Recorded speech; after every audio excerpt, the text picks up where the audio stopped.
Hello, and thank you for joining us here on the Neutral Zone. I am Phil Milani, joined as always by my trusty sidekick, my partner in crime. Really, the best way to describe this person is my everything. It's at Eric Dalala. Phil, good to be with you. Or not, like I said, not joining you, but just with you. Yeah, I would agree. It's nice to be with you as well, Eric. That makes two of us. I'm excited because I get to talk to you and because we have an exciting show. The Hoff is going to be joining us, Mr. Steve Atwater. How'd you pull that? I don't know. I called in some favors. We kind of know the guy a little bit, so he's going to hop on. We'll get an update on what's going on with the Hall of Fame a little bit. You know, vaccines are starting to come out now across the country. That's positive news for what might take place in Canton come later this year or later in August. Yeah. I'm already on to 2021. Early in August, I think. Yeah. But later next year. Later next year. Yeah. Yeah. We're off to a good start. Good with the calendar here. But yeah, we'll talk to him about that. Plus, we'll talk to him about this Broncos team. You know, he covers this team so closely, knows everything that's going on. So we'll get his thoughts on how the Broncos can close out the last three games of this season. You going to ask him how John Jornad looks coming back from a wrist injury, or what's your plan there? Eric, we got several emails from John Jornad this week. He wanted to know how I came up with Justin Stranad. Of course, that's a player for the Broncos. So that's how I got those two confused. Easy mistake to have happen. Could happen to anybody. So anyway, we'll be joined by Mr. Steve Atwater, the Hoff. Then we'll also get into some of this matchup here with the Bills coming up. We'll talk about Bradley Chubb and Josh Allen, the two connected, separated by just one pick, Eric, from that draft a couple of years ago. The Broncos, of course, took Chubb at number 5. The Bills took Josh Allen at number 7. And away we go. Here we are. So they were separated by 2 picks then. 5, 1 pick, and then 7. That's 1 pick separating them. Got it. That's how that works. Yeah. So like 5, if you were pick, on then 7. There's only 1 pick separating them. If you were on the Metro and you were at this stop and then there was this stop and then there was this stop, you're 2 stops away. When 1 you were at the stop in between. First, when you're at that stop, you'd say, "Next stop, we're there." I said there's only 1. I didn't say next pick. I said there was only 1 pick in between them. There's only 1 pick separating them. Got it. That's a fact, Eric. That's not up to anyone's interpretation. There is only 1 pick in between them. As long as we just keep making deposits, we'll never go broke. Yeah, we're trying to make profits, Eric. That's what I've moved on past that. You've moved on. Got it. Okay. Next week we'll work on counting. We'll talk about that interesting matchup there, and then also, are there any similarities to what Josh Allen's development in Buffalo is like compared to Drew's development here in Denver? Any similarities, Eric? Not according to the naysayers on Twitter. The haters. Yeah, not according to those people. Call them the haters. And then, Eric, we could also talk about this Broncos wide receiving core. A lot of potential here with Jerry Jeudy, KJ Hamler, and don't forget Cortland Sutton, in addition to Tim Patrick, what he's been able to do this season. What's the future of this wide receiving core look like going forward here? So we'll get into all of that, plus our usual shenanigans. Fact, and fiction. A lot of people tell me that's their favorite part of the show, Eric. Many people have reached out. We've gotten dozens of voicemails just about that. Yeah.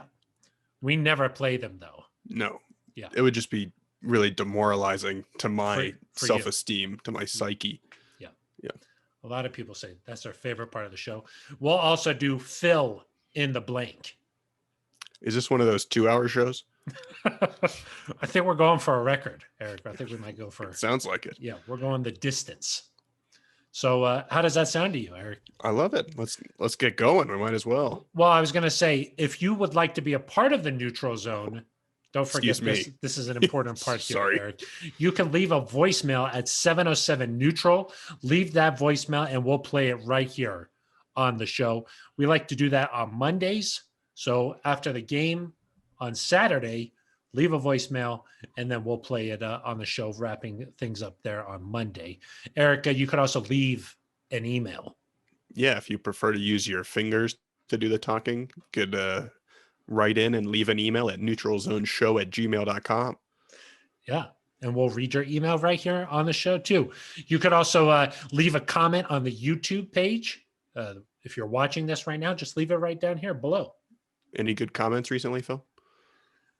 Not that I've read. No. God. Have you read anything?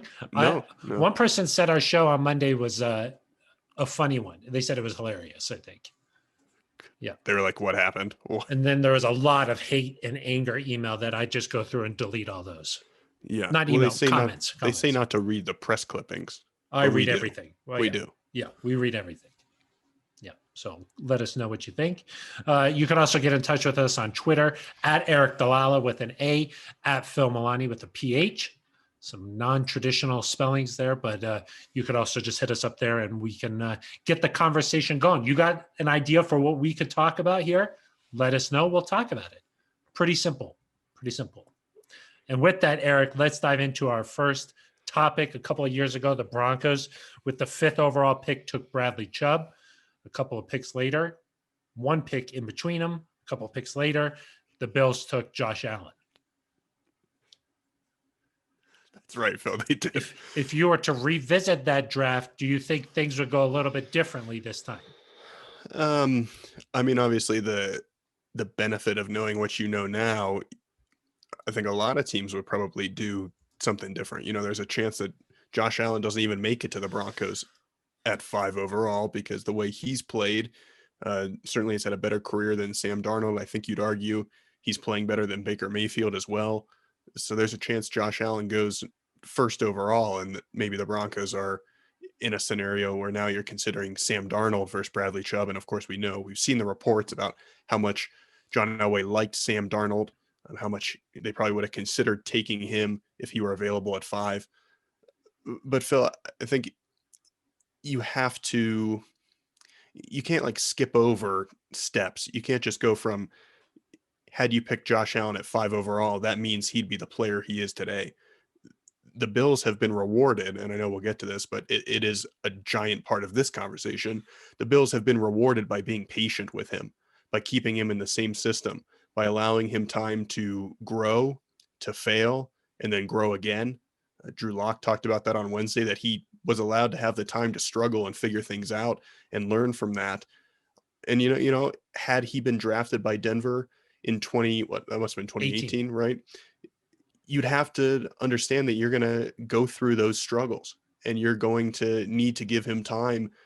And based on that reaction to Drew Lock through 15 starts, I believe, 14 or 15 starts, imagine what the tone would have been in Denver in the end of 2018 or at this point in 2019, where, you know, at this point a year ago in his career, Josh was just starting to kind of show that he could be the guy, but it wasn't even to this level. I mean, he was overwhelmed in that playoff game.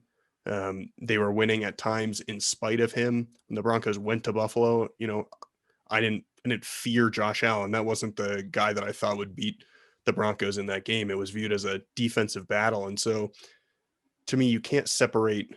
It can't just be Bradley Chubb now versus Josh Allen now, or Bradley Chubb versus Sam Darnold, whoever it is. You have to have been willing to go through that long spurt of time there where you had to be patient. And I don't know, Phil, do you think people would have been patient? I do think so. I mean, there was a lot of talk about Josh Allen coming out. Of course, the Broncos had spent a week with him at the Senior Bowl that year. They were around him. They were in meeting rooms with him. So they had a good chance to get to know Josh Allen up close and personal.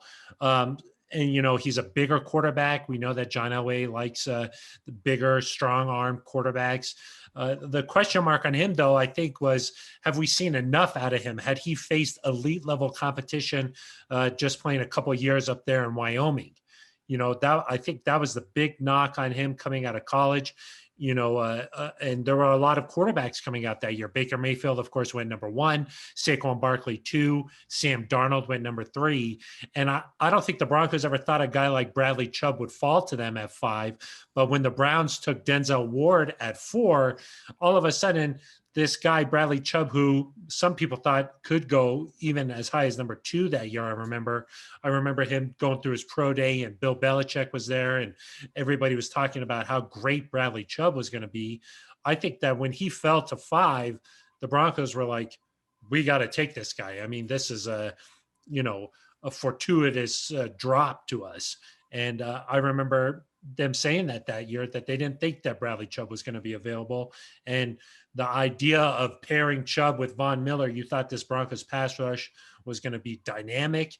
And the Broncos had picked up Case Keenum in free agency. So it seemed like maybe the idea of Josh Allen never really materialized when it came to number five. So I think that looking forward to this point now, when we see what Josh Allen's been able to do, he's obviously become one of the more dynamic quarterbacks in the NFL. Seems like a really good fit there in Buffalo because his balls, they just zip through the wind and the weather up there.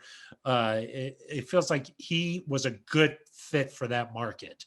And you see what's become. And now if you were to, like, here's an example, Eric, if you want to frame it a different way. If the Broncos picked up the phone now and said, we'll trade you Bradley Chubb for Josh Allen, I don't think the Bills are going to take that phone call. Well, no, of course not. But well, I mean, you laugh at it, but in that point, they could have done that. The Broncos could have, in that point, said, we'll take this guy instead of this guy. Do you know what I mean? They could have, but who knows? The Bills might not have accepted that trade at that point anyway. You don't really know that. What I'm saying is when it was when the Broncos were on the clock that year, they could have taken Josh Allen instead of Bradley Chubb, but they decided to go this direction. Right, but that's not how trades work. Trades work. Both teams. I'm talking about a trade now. I'm saying if the Broncos were to pick up the phone today. I understand what you're saying, but you can't compare a draft pick to a trade. I'm saying in that moment, they could have said, we wanted Josh Allen instead of Bradley Chubb. Right, now, today, fast forward to today, they couldn't make that. That same decision seems crazy, seems ludicrous now. Yes. But what I'm saying is that, say the Broncos had drafted Josh Rosen at 5, the Bills still might have picked Josh Allen over Bradley Chubb at 7. Yes, I'm just comparing these two players then and now.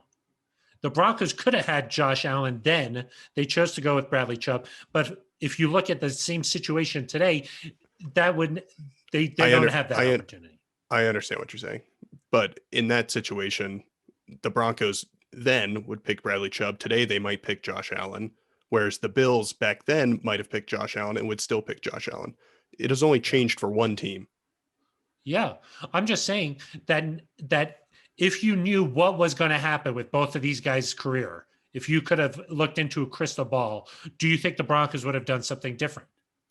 Well, I think you have to remember that like you mentioned, Case Keenum had just arrived, but Case Keenum was not viewed in the same way that Joe Flacco was when he got here a year later. Joe was viewed as kind of this, they thought maybe a couple years, maybe 3 years at most, that he still had some good football left, but when Drew was available, they took him because they knew he's not a 5-10 year guy. I think when they signed Case Keenum off that season in Minnesota, the way they presented it was that Keenum was going to be the guy for 5 years. They viewed him as someone who could be that franchise guy. And so that's why the consideration was not there necessarily. To go back though, Phil, I mean, you do have to wonder, after all the time they spent with him, what was missing in that evaluation that they did choose Bradley Chubb over Josh Allen, because I don't think anyone would argue that a pass rusher is more valuable than a quarterback. And so if they thought that Case Keenum wasn't the guy, if they thought that Josh Allen was the guy, they clearly would have made that decision. So there was something there that they didn't see with Josh. And, for the first year and a half, first 2 years, they looked right. And that's why I wonder if Josh Allen had come into Denver and played the way he did in Buffalo for the first few years, if he would have gotten the chance to get to this moment the same way that We don't know if Drew will be given that chance. And, who knows if Drew gets there. But one thing I think helps Phil is that Buffalo they haven't won the AFC East, I think, since 1995. They've struggled at times. So that fan base has a little bit of patience, I think, because they've gone through so many bad years that they're willing to say, oh, at least there's a little bit of hope here. In Denver, the expectations are higher. And so I think maybe there's a little bit more pressure on a quarterback to perform right away. I don't think that the question is necessarily fair to Bradley Chubb because he tore his ACL last season, didn't really have the opportunity to really show what he's capable of. And when Bradley Chubb has been healthy, he has been as advertised, in my opinion. I mean, he's an excellent pass rusher. He does a lot of other different things. He's a strong leader. I think that Bradley Chubb has been as advertised coming out of NC State there, and deservingly of the fifth overall pick. I think that his future is really bright, and I think that it's tough to look back and be like, how could things have fallen differently, now that we know what we know. But I think it gets back to what you're saying, Eric. Sometimes with this quarterback evaluation process, you just don't know how things are going to work out. It's hard to find a quality quarterback. And it seems like Josh Allen has really developed into a quality quarterback in this league. I mean, he can use his legs, he can run around, he gets the ball to his playmakers. He's been doing everything that they're asking of him and has them in a position to be a legitimate Super Bowl contender this year. And, a lot of that has been due to what's been going on the offensive side of the ball there in Buffalo. They're one of the best offenses in the NFL, and Josh Allen is the one who's directing traffic up there. So it's tough to compare those two, but I think that if you were honest with yourself and went back a couple of years, knowing what you know, I do think the Broncos probably would have taken Josh Allen if the first four picks had fallen like they had. Right. I wonder, do they have the patience needed to see through or the consistency at head coach, at offensive coordinator that they have not had really the last few years? That is part of why Josh Allen is successful. And I'll say one more thing, just so that it doesn't seem like we're bashing Bradley. They're just the value of the quarterback position. Any quarterback who is approaching a top 10 guy, and I think right now Josh Allen is playing closer to a top 5 type of guy. There's just very few players that don't play that position that you would ever take over them. There's some really good players in that draft. You've got Minkah Fitzpatrick there at 11. Bradley Chubb has played well. We know Saquon Barkley is a really good player. Josh Allen probably gets drafted over all of those guys just because of the nature of the position. And so that's not to say that, Bradley Chubb has been a disappointment. He can get another double-digit sack season here, which would pass Elvis Dumervil for the second most sacks by a guy through their first 36 games. I mean, he has the chance to still be successful. It's just the value of the position outweighs it. It's not like we're talking about should you have drafted Quentin Nelson or Bradley Chubb. That's an entirely different conversation. Yeah, that would probably be a conversation when we play the Colts or something. That's probably that kind of conversation. And then you'd be well, the Broncos could have drafted Quentin Nelson, but now if they tried to trade for Quentin Nelson, who knows if the Bills would be in. I still think you don't understand what I'm saying, but I think that it's okay. But to your point, though, the Giants did take Saquon Barkley at 2 overall when Darnold was still on the board, Chubb was still on the board, Josh Allen was still on the board. So everybody except Baker Mayfield was still on the board. Yeah, but you're talking about quarterbacks versus positional players, right? So yeah, and I think they would probably argue, a lot of people would argue they made a mistake. Yes. Yeah, I think so. It's hard to go back and look. And like you said, this isn't a bash against Chubb, because I do think that if you look at Chubb's overall, he's lived up to these expectations. Unfortunate that he's torn his ACL, and he hasn't come out and had like a second season like Von Miller did. But I do think that Bradley Chubb's future is really bright. And if Von Miller can come back healthy next year, then he's only going to be better. So not a bash against Bradley Chubb at all. It's more of, gosh, Josh Allen has really surprised some people based off of his draft evaluation when he was coming out. Do you think what it would have been 2001, I guess? 2000, sorry, Brady's rookie year. Do you think the Broncos should have drafted him? Probably. Yeah, maybe we should, next time we play the Patriots, we can look into that. Do they regret not using the 190 something pick on Tom Brady? That would have been a good decision. But Yeah. maybe we would talk. Do you think we'd talk about that before a Patriots game or the Buccaneers game? The Buccaneers didn't draft him. I know, but he plays there now. So it's kind of weird to talk about Brady when you're just talking about the Patriots. You're very confused today, I think.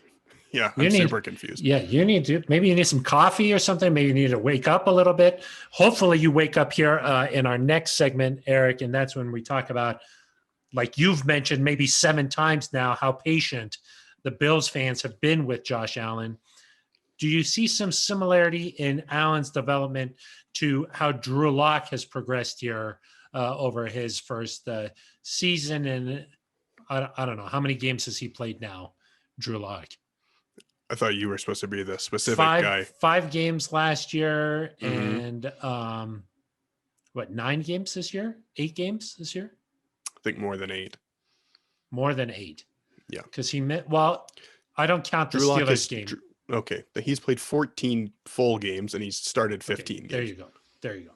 Yeah. Phil, I just want to apologize for in the previous segment using nuance and talking about how we have to think about how patient teams would have been, apology accepted. Because you're like, let's just put Josh Allen in the microwave, and then we just open the microwave and boom, he's an MVP candidate.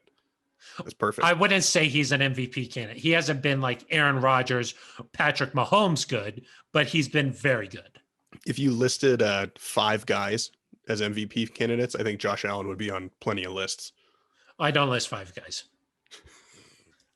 I list 3 guys. Like, for example, when there's like the Heisman Trophy in college, they don't invite 5 players to come and just hang out in New York. They do sometimes. I think they only invite 3. I think it depends on the year.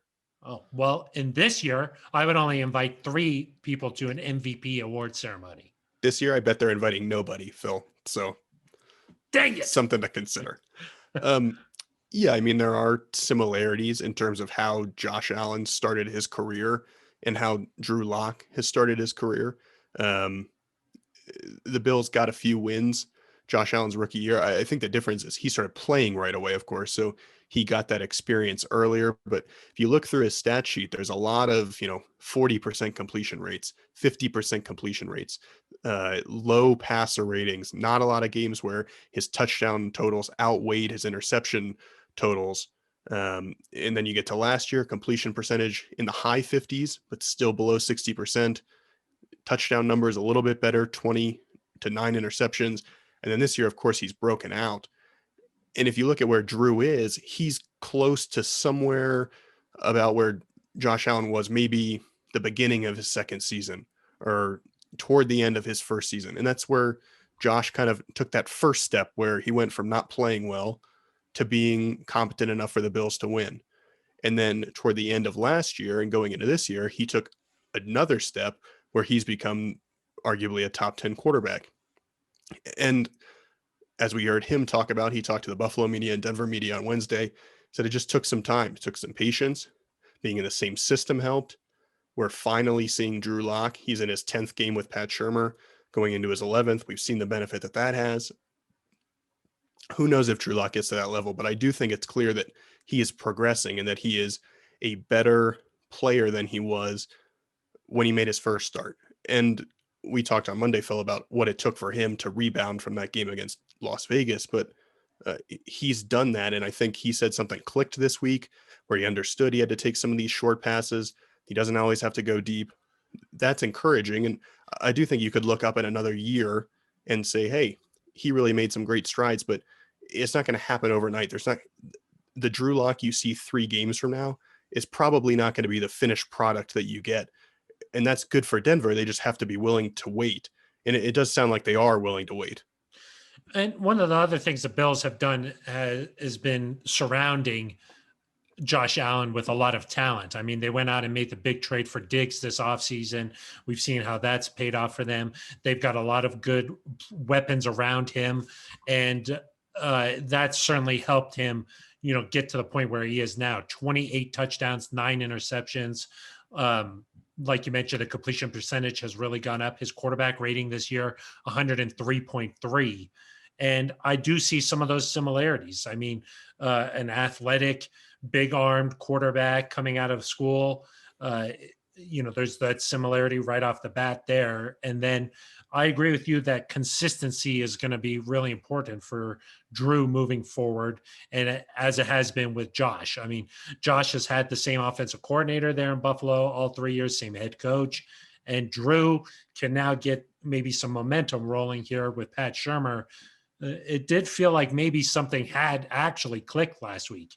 I mean, you don't normally talk about a quarterback's progression and say all of a sudden it just clicked, but it does feel like maybe Drew's starting to understand that if he just is patient, the game will come to him and he'll be able to hit these big plays. Yeah, and I will say the one thing Josh Allen has probably done better than Drew Lock is keep those interception totals down. He has avoided turning the ball over, especially this year, but last year too. Drew's got to do that better, because even if you're not completing all that many passes, even if you're not scoring a ton of points, even if there's something else to be desired in terms of the offensive success, as long as you're avoiding interceptions, you can kind of hang in the game. Buffalo's defense has been elite, which has helped Buffalo get some wins.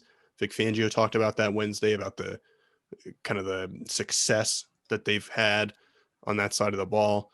So that's all part of it. But yeah, I think the biggest thing is they recognized talent when they drafted him. They realized they'd made an investment in him, and they were willing to ride it out. And who knows how long they would have been willing to do that. I think they've seen incremental improvement to the point where they were comfortable going forward. And I think it's clear the Broncos have seen that too from Drew Lock. And so, like I said, who knows how high Drew is able to get in terms of his trajectory, how much he's able to improve. But I do think to assume he's a finished product now is not correct.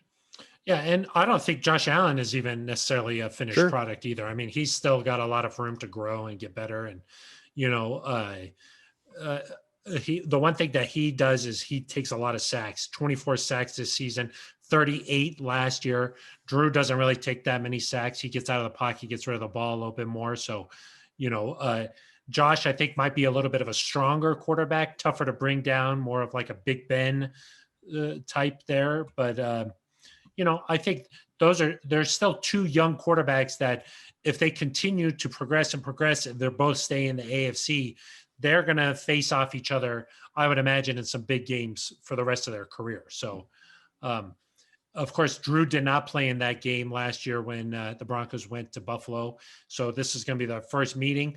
Interested to see how Josh Allen handles some of the pressure heading into this game and moving on in the playoffs here. The Bills were in position to beat the Texans last year in that playoff game and could not quite get it done. I think that Josh had a bad play late in that game, maybe in overtime it was, I think, against the Texans last year. So we'll have to see. That wasn't very specific for you, Phil. Normally, really specific. Yeah. I forget when that happened. I think he had like a bad sack or something that moved him out of field goal range. Something. It was either late in the fourth quarter or in overtime last year. Normally, I'm really spot on. You Normally. must agree. Yeah. Yeah. So, all right, Eric, should we maybe take a break from talking about the game a little bit here and do fact, and fiction? Yeah, let's do it. Are you ready for that? I am. Okay. Let's start here with number one. We talked a little bit about this guy earlier, Stephon Diggs. He leads the NFL with 100 receptions this season, and he's been really good this last month. 4 out of the last 5 games, he's had at least 9 catches and at least 90 yards. 4 out of the last 5 games, and leads the NFL with 100 receptions. Okay. Okay, you can't Google this stuff while I'm telling you it. I'm not. I would never do that. Okay, I appreciate you not doing that. Yeah. I would think about it, but I wouldn't do it.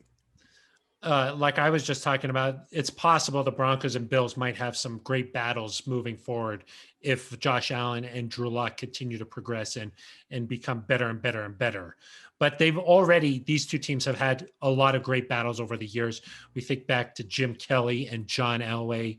And, you think about all these great games, but they've only played each other once in the playoffs, Eric. The 1991 AFC Championship game, some painful memories there, Eric. Painful memories. John Elway had to leave that game late, and Gary Kubiak came into the game, almost led a comeback. Eric, that was his final action in the NFL for his career, Gary Kubiak. Okay. The final one. And Eric, you kind of spoiled this one a little bit earlier, but my apologies. At 10-3, the Bills are in position to win the AFC East with a win over the Broncos. It'd be the first time since 2001. Josh Allen was 4 years old. I think that's fiction, Phil. Yeah, you kind of spoiled that. I wish you wouldn't have said that, but yes, you're correct. 1995 was the last time the Bills won the AFC East. Josh Allen, born in 1996. So not born yet the last time the Bills won the division. Only separated by 1 year, or half a year, I guess, in your parlance. Parlance? Excuse me? Kevin Parlance. Eric, though, that AFC Championship game in 1991, what could have been for the Broncos? They lost that game 10-7 was the final in that game. The touchdown the Bills scored came on a pick six on a screenplay. John Elway was trying to find Steve Sewell over the middle, intercepted and taken. I think it was only taken like 7 yards for a touchdown. Broncos were backed up at that point. But the bigger point in this game, though, Eric, David Treadwell missed 3 field goals. A windy day there in Buffalo, very windy. The Broncos end up losing that one 10-7. A heartbreaker in the championship game. It's tough for sure. And the first one, Eric, was true. Stephon Diggs leads the NFL with 100 receptions this season. That's a lot, considering that there's 3 games to go, and he's been particularly good this last month. That Super Bowl, Phil, that would have been against Washington. Is that correct? Yeah, I believe so. Would Denver have won that game, in your opinion? You never know. You never know. Got it. Really good defense on that team. You got to feel for the defense there because they only gave up 3 points in that AFC Championship game and ended up losing. Yeah. Imagine what Twitter would have said. They would have been just going insane. Twitter would have been really upset that day. Broncos. Do you know who the Super Bowl MVP was that year? Washington ended up winning that. Yes. I'm not sure who was. Mark Rippon. Oh, Brett's uncle. Yeah, it all ties back together. It all comes. That would have been a little bit of a better story if the Broncos had been in that Super Bowl. That's right. That would have been. But I don't make the fact and fiction. I just answer it correctly. It's called fact, and fiction. Not on the description. It's not. So you this time can't walk away a winner, Eric. Got it. Congratulations. Thank you. You could have the voicemail of any Broncos player recorded for your outgoing message. For Cameo. That's a little wait, don't tell me reference right there. Yeah, that's nice. I like that. Not a cameo. You buy cameos, right? I'm on Cameo. Yeah. Feel free to go on there. Pretty expensive, but second revenue stream for you. Exactly. You got the podcast, you got the Cameo. It's pretty nice living. Got to do what you got to do. Eric, someone who could actually be on Cameo is Steve Atwater. He is on Cameo. Is he? Yeah. You guys do them together sometimes? And let me tell you, he's not that cheap. There are a guy like Joe Jones, Deshaun Hamilton. They're more in the affordable range if you're looking for somebody like that around the holidays. Got it. Steve Atwater, the Hoff. Really maybe upcharge. not during a pandemic. Not during a pandemic. You don't want to spend money on that. Oh, well, unless you really like Steve Atwater. That's true. If you really like him, I think you're going to enjoy our conversation, which let's get to that now, Eric, as Mr. Hoff took a little bit of time out of his busy schedule to join us here on the Neutral Zone.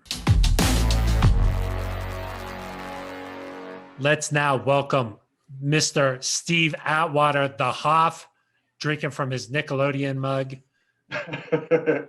to the Neutral Zone. Steve, thanks for hopping on here, man. How you been doing? Hey, Phil, I'm doing pretty good, man. With so much stuff going on in the world here in Colorado, I can't complain about a thing, man. I really can't. And, I wish more people were in that situation, with this, coronavirus, people who not able to work and take care of their families during the holiday season. My heart goes out to them. But yeah, so I have nothing to complain about, Phil. Steve, that's good to hear. It's good to see you. How much are you looking forward to moving on to 2021, putting 2020 behind you, and hopefully getting to celebrate your impressive accomplishments? Hey, I'm looking forward to it, and I'm hoping that when the clock strikes 12 and it's midnight, it's 2021, all our problems from 2020 just magically go away. I'm looking forward to that too, Steve. I'm sure that's what's going to happen. All right, let's just keep it there. All right, let's not even go into reality. We'll just stay there. Steve, have you heard anything from the Hall of Fame, anything like that for plans in August? Yeah, the plans are to induct the 2020 class, which it was the modern era class and the centennial class. Well, I guess we're all the centennial class, I guess, but that whole class plus the class of 2021. So yeah, it's going to be a huge event, huge weekend. They're planning on doing it all in the same weekend. Class of 2020 going in on Saturday, and then the class of 2021 on Sunday. So it's going to be awesome, though. It's going to be great. Steve, are you glad you get that moment? They delayed it, they didn't have it, but they didn't kind of they didn't make it worse. They didn't not do it the way they wanted to. They're going to do it right. Are you glad you get that moment on stage like you deserve? I mean, I don't know about how much people deserve that, but you deserve it, Steve. Yeah, I mean, as a Hall of Famer, they've all done it. Yeah, that's going to be a special moment. And there, I've been to several of the induction ceremonies, and there are a few things that are special and make it to where it's super memorable. The induction speech certainly is one of those times, and then one of the other times that stands out to me is when the night that you get your jacket. I think that's maybe the night or 2 nights before you get inducted, and where you walk through the sea of current Hall of Famers, and they kind of congratulate you, pat you on your back. You give each other fives and big hugs and all that good stuff. And then you pop up on stage, and then your presenter, presents that gold jacket to you, and you put it on, and you're officially in. So I know I've been voted in, all that, but it won't feel the same. It won't feel legit until pop up on that stage and then absolutely finish up with the speech. Eric and I have both been at these things on Friday night where you get your gold jacket. That is an emotional moment, Steve. I mean, like you were saying, it doesn't feel real until you put that jacket on. But I mean, even for me, seeing guys walk through that tunnel of other Hall of Famers, I get emotional, man. And like they play in that NFL Films music, and you're going through, and it's sort of like they're welcoming you into immortality or something. Man, it's surreal. It really is, and I'm really looking forward to that moment. So it's going to happen. I'm not anxious about it. I'm not concerned. It's coming eventually.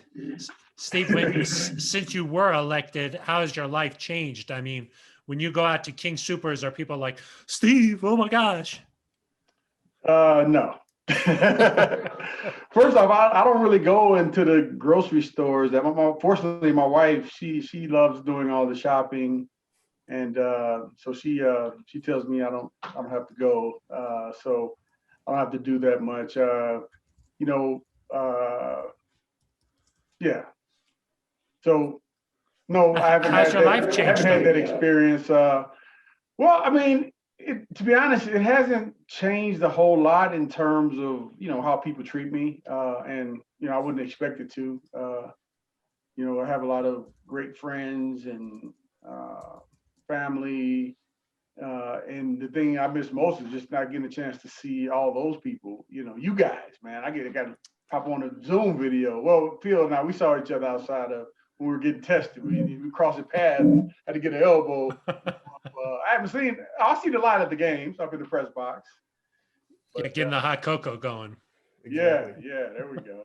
Steve, those people in the Hall of Fame, is there somebody that you look at and you say, man, I'm honored to be in the Hall with that guy, or that you're looking forward to shaking hands with when you put on the gold jacket?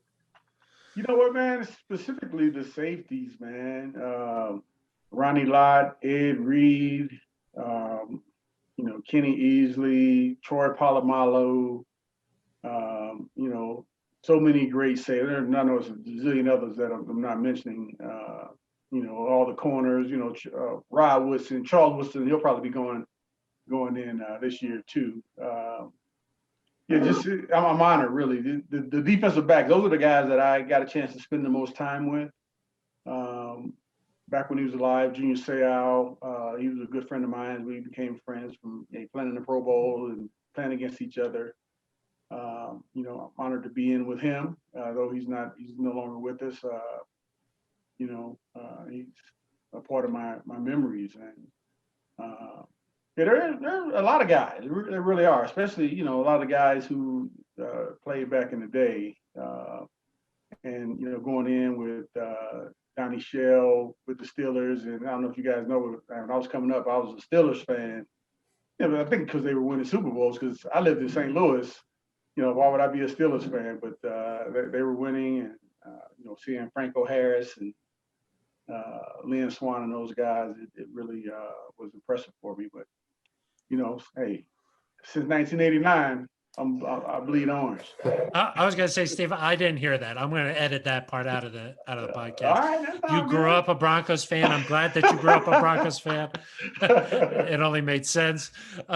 Steve, have you thought about what that weekend's going to be like for Broncos fans, especially with Peyton, almost 100% going in on that Sunday? It's going to be a lot of orange and blue in Canton. Yeah, it is, and I'm just trying to imagine what it's going to be like with two classes going in. I know the last time we went, there was one class, and it was just crazy getting around in Canton. So it's going to be even crazier this year, and yeah, I'm looking forward to it. You already booked your hotel room, right? Well, the hall, they have some Just rooms kidding. kind of sectioned off. That's not what I heard. I heard you were going to be staying in Cleveland. There's no room for you, Steve. Sorry. Hey, that's all right. I'll drive from Cleveland. Hey, that's going to hold me back. Hey, it's all good. I'll fly from Denver. Steve, before we get to Canton, we got 3 more games to go this year. What have you thought about how these guys have responded the last few weeks, and Drew Lock in particular? You're still on the bandwagon, right, Steve? Oh man, I am. I'm super proud of the guys. They're fighting. Guys who didn't think they would be playing nearly as much as they're playing, and guys who, some guys weren't even on the roster, when we started, and when guys went down earlier. And I'm proud of the coaches, man. How they've stuck in there with the guys, and they've kept a positive atmosphere. And the guys, man, in the locker room, making sure that they're coming out and giving full effort, because at the end of the day, that's what Broncos country wants. They want to see a team out there fighting. They realize that we're going to lose some games, but as long as you go out there and hey, just leave it all on the field, I think at the end of the game, the guys feel good, their opponent respects them, and Broncos country respects them as well. As long as you plan from snap of the ball to the whistle blows, it's good. Obviously, we want the wins, and I think just knowing all the guys that were out this year because of injuries and that, I think Broncos country is a little bit lenient this year. Just realizing, man, with all our big dogs, it's difficult to win a lot of these games, man. You're going up against best teams in the league, Kansas City Chiefs, and this week I think Buffalo is one of those teams too. And playing good football, and being in the games, having an opportunity to win. And yeah, it'd definitely be wonderful to win these last few games. But if we go out and we win one, or we win two, or we win all three of them, I think that our guys have really grown up this year. A lot of rookies played, a lot of young guys in the organization who have gotten some experience and see how their teammates respond to adversity. I think it's going to take them a long way as these seasons move on here. But yeah, I'm really proud of them. Proud to say I'm a Broncos fan. Steve, did you say Broncos country is lenient? I don't think so. No. I don't think so. Yeah, I know. Yeah. We expect the best. They definitely want to win, and I do too. We all want to win. But at the same time, if they see, hey man, we're handicapped. Like the game when we didn't have a quarterback, man. How can you really expect? You got to win that game, Steve. Come on. Come on, man. What I mean? I was like, man, they should have canceled this one, man. Steve, we talked earlier in the show about Josh Allen. The Broncos were still, they picked at number 5. Josh Allen was still available in that draft. Broncos went with Bradley Chubb. When you go back and look at that, I mean, what do you think? Hard to really go back and be able to envision what happened for Josh Allen. I mean, he's been playing really great. Yeah, I wouldn't trade Bradley Chubb for the world, though. I mean, he's a great guy, great attitude, great player. And, even Bradley, he's having a great year, but he's not – I don't think he's 100%. He may disagree with me, and other people may disagree with me, but, I know that he's going to get stronger this offseason, and knowing that he played on that knee and it was, probably 90, 92, 93%. It wasn't all the way there. And when he gets it all the way there, man, he's going to have a beast of a year next year. But yeah, Josh Allen, I got to be honest, man, I didn't think he was going to be as good as he is. I didn't think that his accuracy was there, but they built an offense around him. They realized sometimes he may be off, but many times he's very accurate, and he's a mobile guy, extremely mobile. I mean, to the point to where some DBs don't really want to tackle him because, hey, he's a big dude and he's coming. He's not sliding many times. He's running.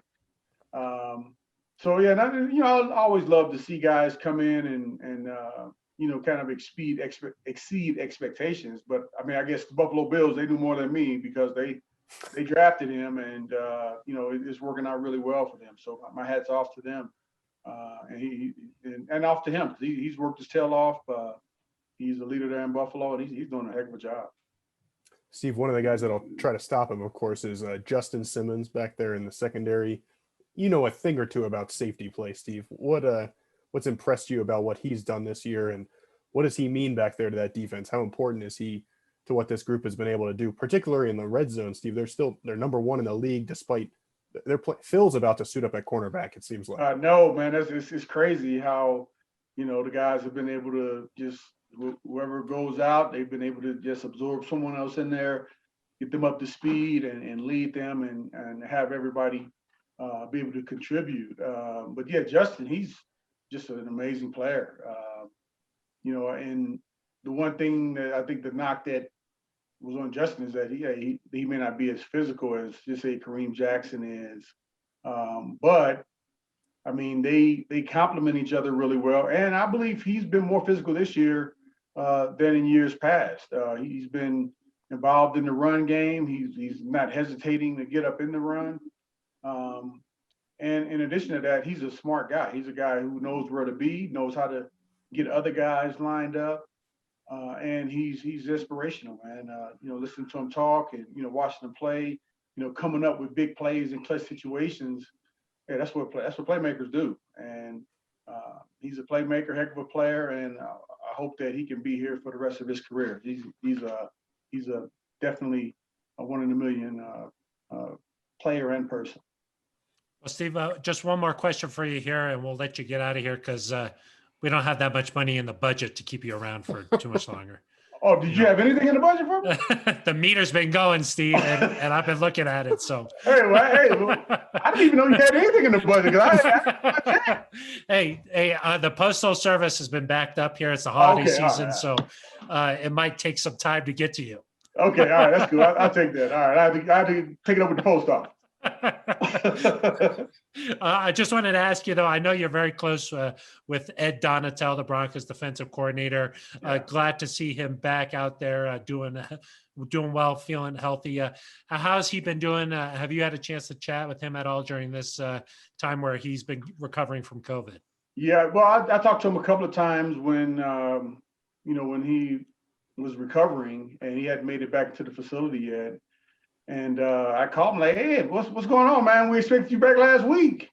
He's like, no, man, stop worrying about me. I'm going to be fine. And, he just kind of telling me what was going on with him. And then the next week, man, same thing. He's still not there. I'm like, Ed, are you holding out on me, man? What's going on?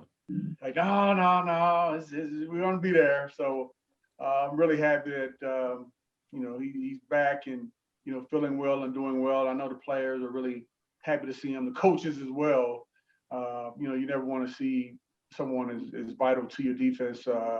And just as a person, he's a heck of a leader, great resource for the players and the rest of the defensive coaches. So you never want to see him out and not doing well health-wise. So, hey, prayers are answered. I know some people may not believe in that, but hey, they are, man. And, I know I prayed for him, and I'm glad that he came through.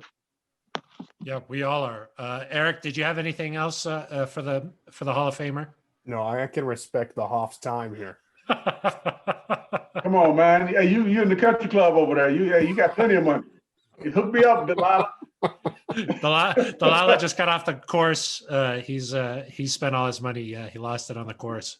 I don't have that Hall of Fame appearance fee. What'd you shoot, a 74 today? Exactly. Tough day out there. Tough day. Hey, you wish, Delilah. 74? Come on. On the front. Yeah, there we go. That's my kind of golf. Steve, thank you so much for taking some time to chat here. Really appreciate it, and glad to see that you're doing well. Yeah, same here, guys. Great seeing you, and Merry Christmas, Happy Holidays, and I hope to see you soon. To you too, Steve. All right, Steve. Our thanks to Mr. Steve Atwater for taking some time to join us. Looking forward to the festivities later next year, Eric. Hopefully everything happens accordingly, and we can get to Canton and celebrate 27's tremendous football career. Will Parks? That might be like a little bit later, maybe like 15 years from now. Got it. No, I'm very excited to celebrate Steve, and I think Peyton Manning will probably be there too. Could be Probably. Could be nice. Probably, Eric. And with that, let's get to our next topic of conversation here, Eric, and that is a little bit of talk about this Broncos wide receiver core. Of course, we know what KJ Hamler was able to do last week, the 2 touchdowns on just 2 catches. Very efficient. You talk about Jerry Jeudy. You only feel like he's going to continue to get better and better and better. Tim Patrick's had a breakout season, and Cortland Sutton is coming back for next year. Has seen him around the facility a little bit more, rehabbing already, getting after it. What do you think about this group moving forward? Yeah, I mean, I think it's going to be the strength of the football team, and that if Drew Lock can continue to improve, they could have one of the better passing attacks. It'll be interesting to see how they balance all these targets. We've talked about this a few times, that especially if you run the ball the way the Broncos do, and you take advantage of some of these short passes to the tight ends, there are going to be games where a guy like Jerry Jeudy or Cortland Sutton only gets a couple catches. And, hopefully there's enough to go around to keep all those guys happy, to involve all their different skill sets. But I think the thing that encourages me most is that their skill sets are varied. And so depending on the week, you can really challenge defenses in a variety of ways. You know, if you want a guy that can beat a cornerback with speed, KJ Hamler's your guy. If you think, you know, a team plays man and Jerry Jeudy is a guy that can beat them with his route running, you've got that as an option. Cortland Sutton, of course, is a red zone target. He can go up and make these big plays. He's a strong physical receiver who can make contested third down catches. It's nice to have those options and to not just have kind of duplicates of guys. And I think that in this league, every team really needs three good cornerbacks. But I think it's clear that with the Broncos offense at its full potential, you're probably going to need four or at least three and somebody who can cover a tight end, a linebacker that can cover a running back out of the backfield. That's a tough ask for a defense. And so um, I just think it gives you the opportunity with that core to be multiple, to do some different things, to challenge defenses in different ways. And you might not beat somebody with Cortland Sutton every week. You might go to Jeudy or Hamler or Noah Fant, but to have all those guys as options is it's a good problem to have. The Broncos have clearly made the offensive side of the ball a priority the last couple of years here, using their early draft picks primarily all on offense. I mean, you think about a couple of years ago, Noah Fant, Dalton Reisner, Drew Lock. This past year, first two picks, Jerry Jeudy and KJ Hamler. So they've really emphasized that side of the ball. Hasn't quite materialized that on the field this year in terms of a lot of points being scored. But I do think that when this whole unit is together moving forward, I do see it becoming a strength of the Broncos. And we've talked about the need to be able to compete with the Kansas City Chiefs. We've talked about how it's important to be able to put up points when you play them and be able to keep pace with them. And I do think that what they've done in Kansas City, it can eventually, I don't want to say it's going to be the same thing here in Denver, but I do think that you're going to be able to put up some serious points when you play the Chiefs. And with Vic taking charge on the defensive side of the ball, you feel like that's going to continue to be a strong point. And then if that offense could get to where we think that it could get to, then you see a bright future. You see the pieces in place here in Denver to be successful moving forward. We've seen flashes from some of these young guys. If they are able to become more consistent and be able to take that next step and bring it every single week, then I think that you'll be talking about a dynamic offense that's up there with some of the best in the NFL. Yeah, consistency is obviously important. And I think also you look at the kind of jump that Cortland Sutton made from year one to year two. I think there's no reason to expect that Jerry Jeudy and KJ Hamler wouldn't make similar jumps. And so you could be looking at guys that were already impressive as rookies. And now, you know, who knows what happens with the offseason program, with training camp, with preseason games. Certainly, I would think preseason games seem more likely to return. Um, if you have those extra reps, they can take a big jump. And so now you could be looking at three guys. Tim Patrick has obviously emerged as an impressive option. You've just got kind of the pieces that you've been missing in recent years. And bringing up the Chiefs is interesting because there are times, Phil, when the Broncos stop Tyreek Hill and they can just go to Travis Kelce, or they can go to McCole Hardman. They can go to Sammy Watkins.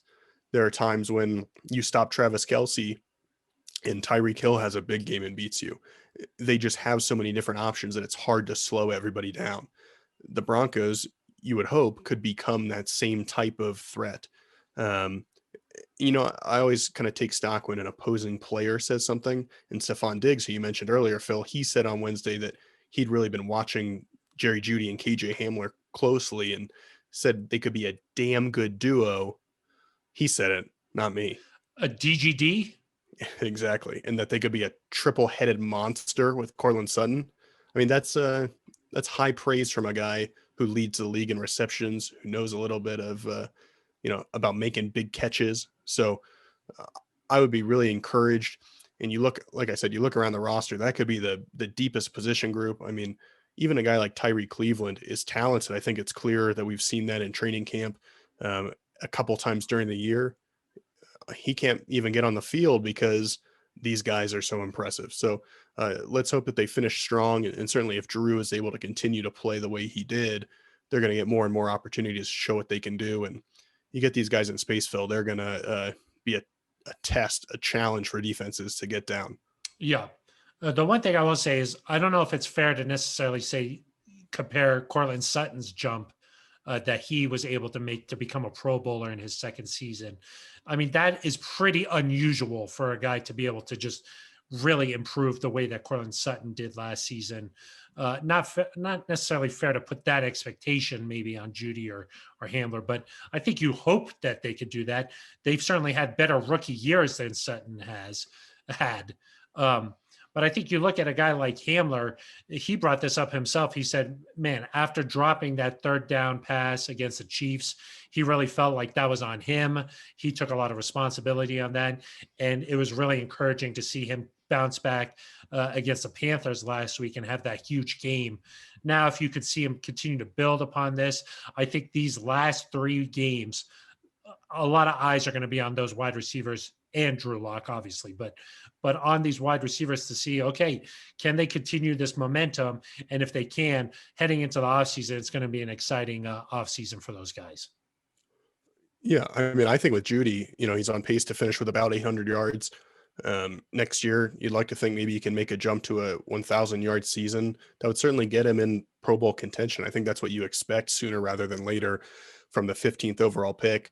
I mean, obviously Julio Jones is a different level talent, but you look at a duo like Jones and Calvin Ridley, I think that's what you hope Sutton and Jerry Jeudy can be. And so I don't think it is too much to expect Jeudy or Sutton to reach that level in 2021.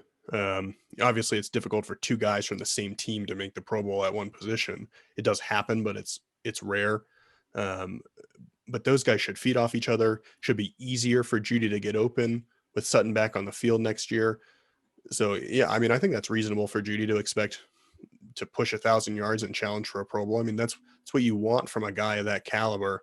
Phil, the other thing I'll say with KJ, for him, a jump is maybe not the Pro Bowl, but maybe it's 500 yards and a couple, 3 to 5 touchdowns, somewhere in that range where you're looking at it and you're saying, okay, that's a really good season for him as a third option. Yeah, I mean, I don't know if I'd sell KJ short. I mean, he's been exceeding expectations this season. We've talked about this here where we thought, oh, he was just going to be a smaller speed guy who just, fits into these really specific situations. But he's really emerged as a guy who you could get the ball to him in all kinds of different ways. Yeah, I mean, I don't think it's selling him short to say 500 to 600 yards. He's at 377 this year. You got to imagine that you're going to get the ball to Noah and Cortland a little bit more. So again, because there's so many weapons, it might be that some of these numbers are a little bit lower than you'd expect if KJ were the number 2 guy on a team or the number 1 guy or something like that. So if I got this right, how many yards for Sutton? I didn't say anything for Sutton. Oh, but definitely Pro Bowl. I said that you would expect Sutton or Jeudy to challenge for a Pro Bowl. Yeah. Well, I mean, Sutton's already made the Pro Bowl. So yes, I would expect him every year from now on to be at least in that position. Right. But you like to see him make the Pro Bowl kind of on that first ballot. Got it. I think that's the next step for him. Challenge for an all-pro team. He should be in that conversation no matter what. Yeah. And then 1,000 yards for Jeudy, 600 for Hamler. Well, I'm just trying to get to where we score 35 points a game like you were looking for before. I was just going to say, I was like, maybe these numbers are similar to when I made some kind of crazy comment like that. Well, I think if you say 1,000 for each of those top 2 guys, 600 for KJ, another 600 to 700 for Noah Fant, I mean, you're still in a range where you're only at about 30-something 100 yards. And I think most successful quarterbacks in this league now are pushing 4,000 yards. So not out of the question. Would love to see it, Eric. Would love to see it. Love to see it. Should we wrap things up with a little fill in the blank, Eric? Do you have some of those prepared? Yeah, I got a couple of them for you, Phil. Okay. The first one, Phil, bringing up Jerry Jeudy, bringing up KJ Hamler, blank has been the most successful rookie relative to expectations for the Broncos this year. Relative to expectations. Yes. So I would obviously say KJ Hamler. Okay. Yeah, I would say that just because I really initially heading into the season, like we were just talking about, Sutton and I thought that Judy and I thought that Fant were going to dominate the targets, but Hamler has really made the most of his opportunities.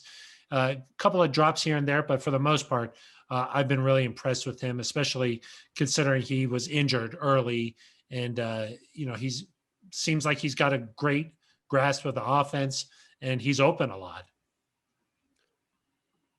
Any comments on why him over Jerry Jeudy or no? Well, I had very high expectations for Judy. Yes. And he hasn't quite. I mean, Hamler has more touchdowns than Judy does. That's true. So that I would say is, I would just say that I think Jerry's had a solid rookie year, but maybe not quite up to probably not even his own expectations. Yeah, no, I agree with KJ. I think when we talked preseason, I said somewhere in the range of 400 yards and a couple of touchdowns. Obviously, he moved past that from a touchdown perspective against the Panthers, and I think is starting to show real game-breaking ability, not just with his speed, but able to shake off a few tackles against the Chiefs, able to get open on these third down situations. He's been impressive. One guy, Phil, that I wish could have stayed healthy is Albert O, because he really, I thought, and to me, I was like, oh, he's the same body build as Noah Fant. They kind of do the same things well. Is there really a place for him? Is he going to get snaps on this offense? And especially in the red zone, he was just really good and gave you kind of another threat. It was clear that Drew had a comfort level with him. So I wish he could have played a full year, because what he showed in just a couple of games was really encouraging. I agree. Was really excited about his potential there. Eric, maybe time for one more? Yeah, we got time for one more. Fill in the blank, Phil. Broncos have a lot of unrestricted free agents and team options they got to figure out, but some restricted free agents are interesting to me, Phil. I'm going to give you 3 names. You tell me or 4 names. You tell me which guy you think is most important to keep as a restricted free agent. Of course, you tender that guy. You could extend him, but you would tender him, keep him for another year, and then kind of figure out where to go from there. So those 4 guys are Trey Marshall, Tim Patrick, AJ Johnson, and Philip Lindsay. Who is most important to keep?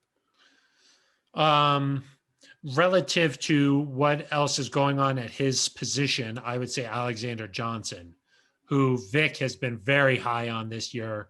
He's been working with him. He's been getting a lot out of him. He's been a solid starter at that linebacker position. And compared to the talent at that linebacking position, the Broncos really rely on Alexander Johnson to be solid there. Whereas I do think that it's important to bring back Tim Patrick, but we just talked about how much talent is at that position in addition to Patrick. So I would say Alexander Johnson. And you would say Tim Patrick second? Yeah. Wow. The Philip Lindsay lovers are going to come for you, Phil. Well, they're already coming for you. So I'm just going to join me. Yeah. You can join me. No, I completely agree.